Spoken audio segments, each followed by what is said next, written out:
Баршаңызға сәлем. Бүгін жаңғақ қосылған алмалы бәліштің рецебін ұсынамын.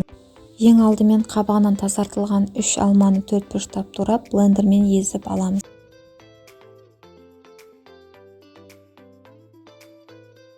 Егер сізде блендер болмаса, онда пышақпен алмаларды майдалап турасаңыз болады.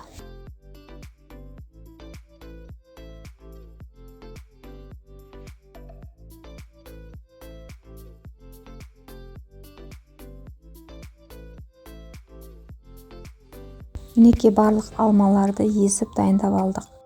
Келесі таза ыдысымызға 3 жұмыртқаны жарып, үстіне құмшекерді қосамыз. Әппақ масса болып көтерілгенше миксермен жақсылап араластырамыз.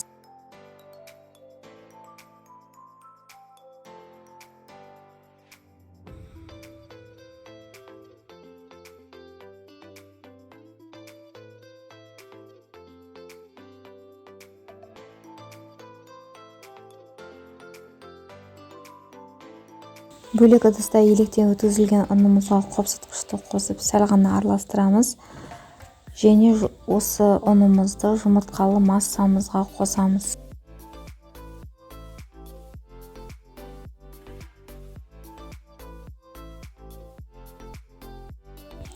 Ұнды араластырған уақытта жұмыртқалы массамызды басып алмай, лопатканың көмегімен төменнен жоғары қарай ақырын ғана араластырамыз.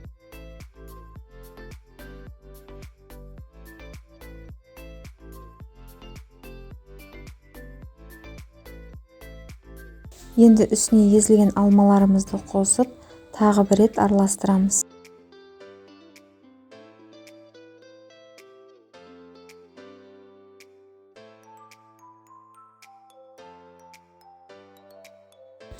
Қалауыңызша кез келген жаңғақ қоссаңыз болады. Менде жер жаңғақ бар, соны қостым. Себебі жер жаңғақ пен алма өте керемет үйлеседі. Форманың бетіне пергамент қағазын төсеп, бисквиттерімізді салып шығамыз.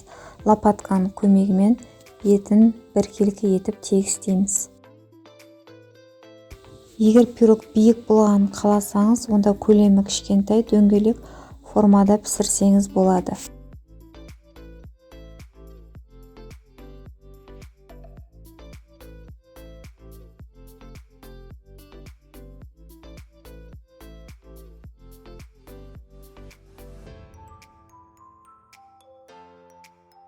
Пешімізді алдын ала қыздырып қоямыз. Пирогымызды 180 градуста 35 минуттай пісіреміз. Пирогымыз піскеннен кейін бөлме температурасында суытамыз.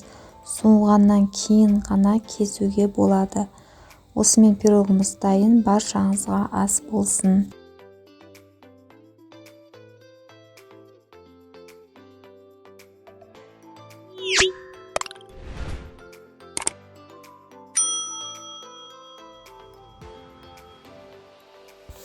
Егер видео ұнаса, лайк басып, комментария қалдырыңыз. Сіздермен болған Мақпал Бауыржанқызы.